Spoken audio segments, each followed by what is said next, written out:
There were moments when men's cruelty could not be explained. It had to be seen.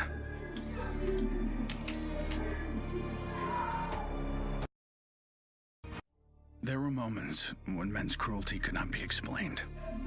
It had to be seen.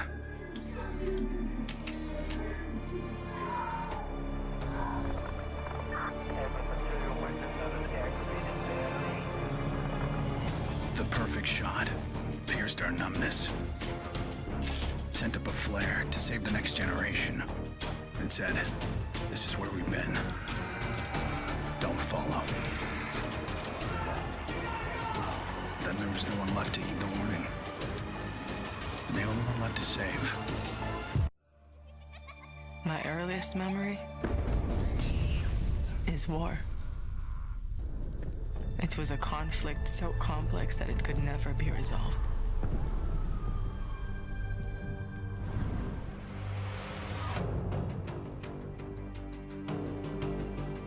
But this war isn't complicated.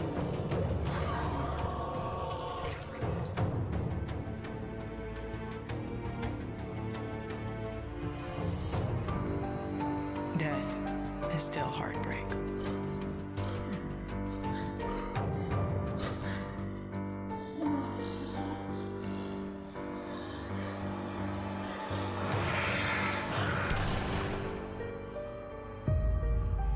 But a kill is a kill.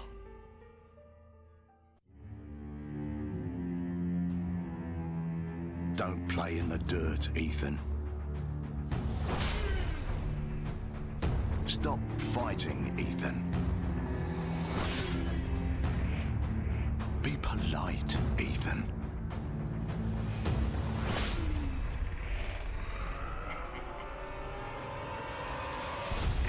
We can suppress the animal instincts all we want, bury them under layers of polish.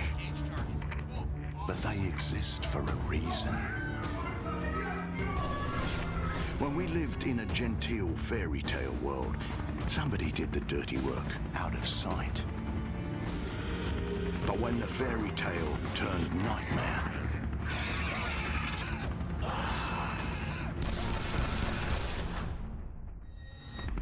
those instincts were the only thing that kept us alive.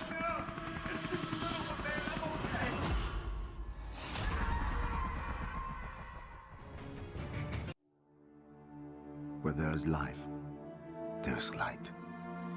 The glow of hope. At times it burns brightly, but dwindles and fades.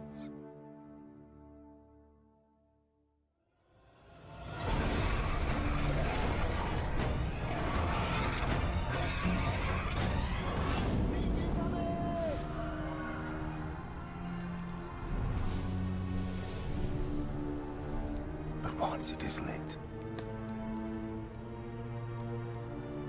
we must never let it die.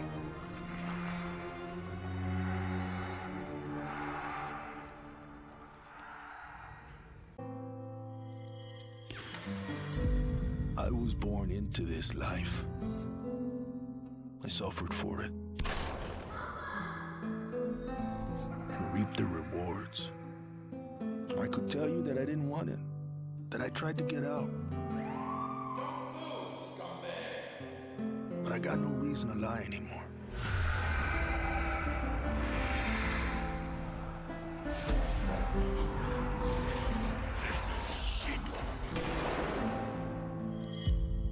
That life is the only reason I'm still here.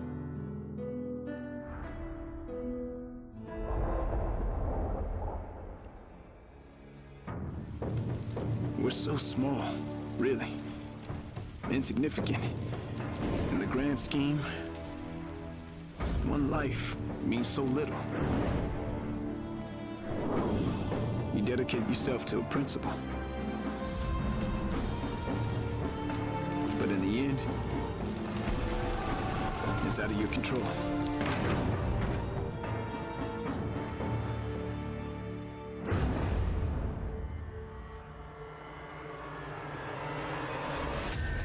In this world,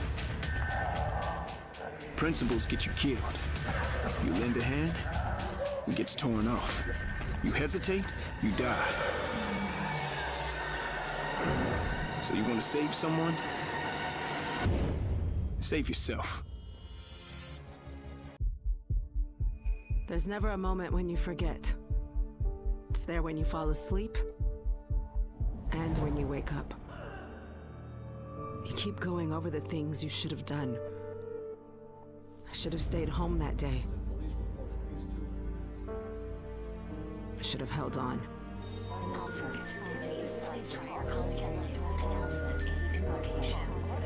The agony is always there. But I've learned to live with it. Because the only thing stronger than regret is hope.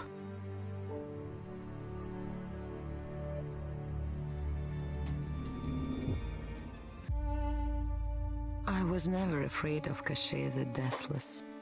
I laughed at the fairy tale of this undead phantom. A woman of science would never fear such silliness. But what do we know?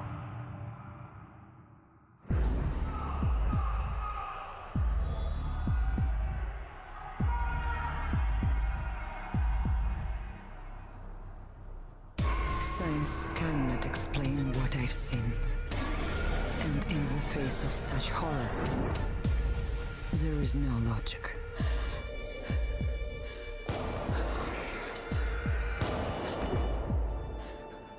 Only faith.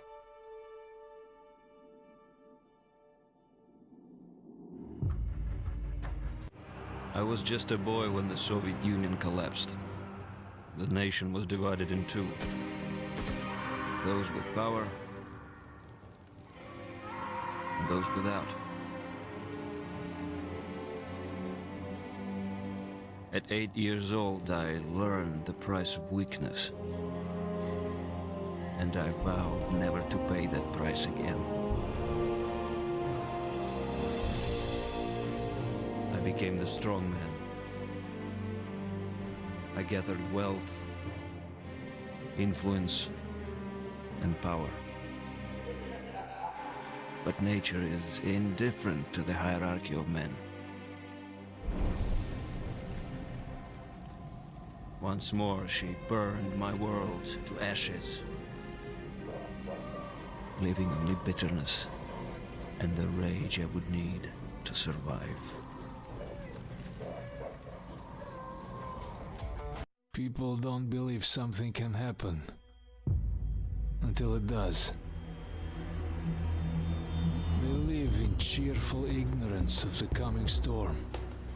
I could see nothing else. When it finally arrived, I felt relief. At least now the danger had taken shape. Now, I had a target.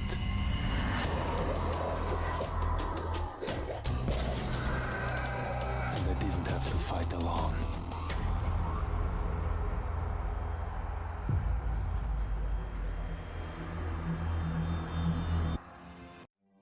I will not be welcome in the kingdom of heaven.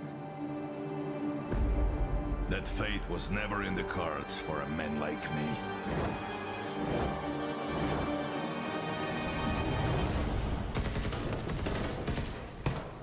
The Lord had other plans.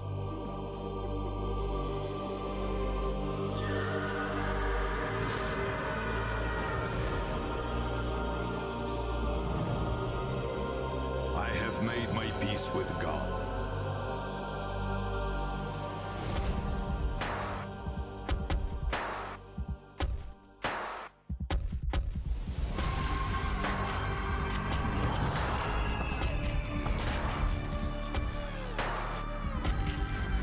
He is with me in this life. And that is enough.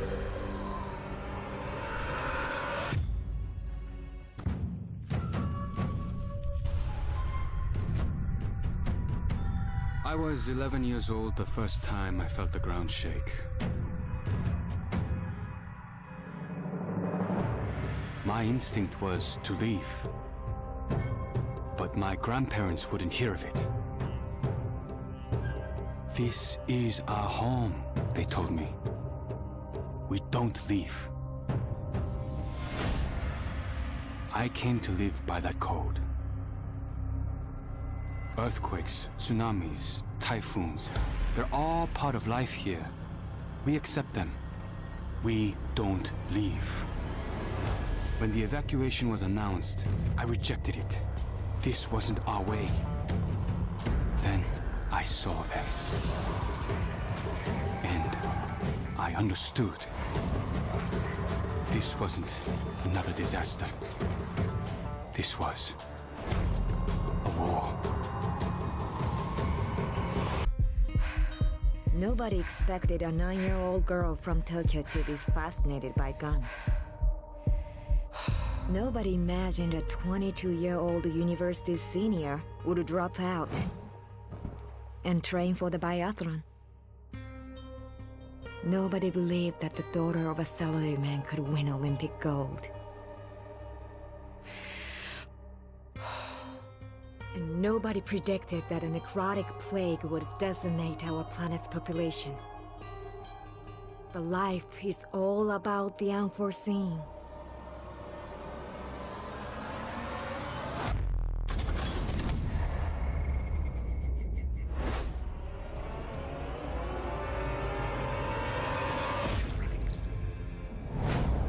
And nobody saw me coming either.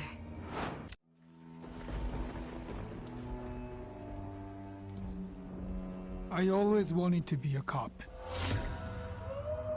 Thought I could do some good.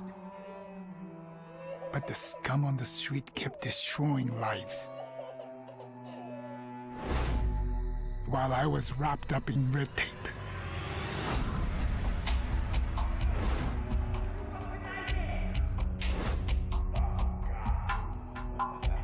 Shackled by senseless laws.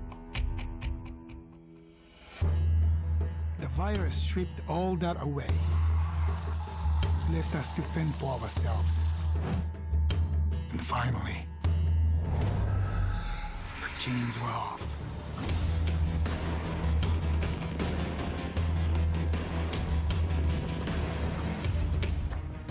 Growing up in Tokyo, you either became a salaryman, or you were a waste. If you asked around, it's safe to say I was the latter. They said I lacked self-control, that I shamed my family. So my father sent me off to relatives in the States. Turns out, Americans care a lot more about earnings than honor. Which worked out fine. Until the Zeke showed up.